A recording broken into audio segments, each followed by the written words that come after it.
Hello बच्चों, चलिए प्रश्न को समझते हैं। दिया गया प्रश्न कुछ इस प्रकार है जिसमें हमें कहा जा रहा है अंतराल 0,2 पाई में समीकरण 2 कोस एक्स माइनस 1 गुणा 3 कोस एक्स प्लस 4 बराबर 0 दे रखा है। तो उसका हल हमें बताना है। चार विकल्प दिए हुए हैं, पाई बटा 3 होगा, या फिर पाई बटे 3 कोमा 5 पाई बटा 3 होगा, या पाई बटा 3 5 पाई बटा 3 कोस इनवर्स माइनस के 4 बटा 3, या इनमें से कोई नहीं। तो इन चारों में, चार विकल्प में से एक हमारा उत्तर होगा। तो चलिए इस प्रश्न को हल करते हैं। तो सबसे पहले प्रश्न के अंदर मैं आपको मुख्य अवधारणा लिखवाता हूं, और मुख्य अवधारणा के अंदर मैं आपको चिन्ह परिपाटी के बारे में बताने वाला हूं, क्योंकि चिन्ह परिपाटी के उपयोग से हम इस प्रश्न को हल करने वाले हैं। चिन्ह परिपाटी क्या होती है? चिन्ह परिपाटी के अंदर आपको कहा जाता है कि आपके पास में चार चतुर्थांश हैं। ये पहला चतुर्थांश है, ये दूसरा चतुर्थांश है, और ये तीसरा चतुर्थांश है, और ये चौथा चतुर्थांश है। ठीक है,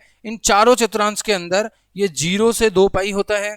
ठीक है, और ये आपका पाई बटा 2 होता है, और ये आपका पाई होता है, और ये आपका 3 पाई बटा 2 होता है। इसका उपयोग करके हम इस प्रश्न को हल करेंगे। तो सबसे पहले हमें प्रश्न में क्या दिया हुआ है उसके अनुसार हम प्रश्न को हल करते हैं। हमें प्रश्न के अंदर दिया हुआ है 2 कोस एक्स माइनस 1 और 3 कोस एक्स प्लस 4 बराबर दे रखा है 0 के। ठीक है, अब हम सबसे पहले एक बार 2 कोस एक्स को 0 के बराबर करेंगे। तो एक बार यदि मैं 2 कोस एक्स माइनस 1 बराबर 0 करता हूं, और दूसरी बार हम यहां पे क्या करेंगे, 3 कोस एक्स प्लस 4 को 0 के बराबर कर देंगे। तो दोनों को हम साथ साथ ही लेके चलते हैं।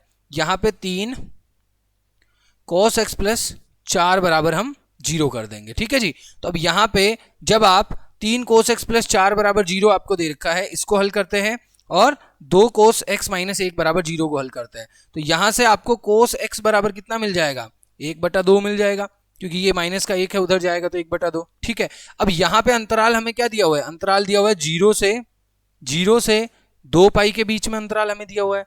और हम जानते हैं कि जो आपका x बराबर होगा, x बराबर यानी थीटा बराबर जो निकल के आएगा वो पाई बटा 3 निकल के आएगा, और 2 पाई माइनस पाई बटा 3 होगा। ठीक है जी। और इसी प्रकार यदि 3 कोस एक्स प्लस 4, तो यहां से हमें कोस एक्स बराबर कितना मिलेगा? माइनस का 4/3 मिलेगा। और ये जो माइनस का 4/3 है, ये हमारे फिट बैठेगा या नहीं बैठेगा, इसके लिए हम चेक करेंगे कि हमारा जो कोस एक्स होता है वो -1 और 1 के बीच में होता है। ठीक है, -1 और 1 के बीच में होता है, जो कि -4/3 जो है वो तो हमारा 0 से क्या है, -1 से क्या है, छोटा है। तो यदि माइनस का 4/3 -1 से छोटा है, तो इसका मतलब ये हुआ कि इसके लिए कोई हल नहीं होगा। ठीक है, इसके लिए कोई हल नहीं होगा। क्यों नहीं होगा? क्योंकि माइनस का 4/3 जो है वो 1 से छोटा आ गया। लेकिन यहां पर हमें जो x का मान मिला है वो क्या मिला? x बराबर पाई बटा 3, 2 पाई माइनस पाई बटा 3। तो इसको हल करते हैं आगे। तो x बराबर हमें क्या मिलेगा? पाई बटा 3, और इसको लघुत्तम लेके हल करेंगे तो ये हमारे पास में आ जाएगा 5 पाई बटा 3। तो हमारा उत्तर क्या हो गया? x बराबर पाई बटा 3, 5 पाई बटा 3। आशा करते हैं यह प्रश्न आपको समझ में आ गया है। धन्यवाद।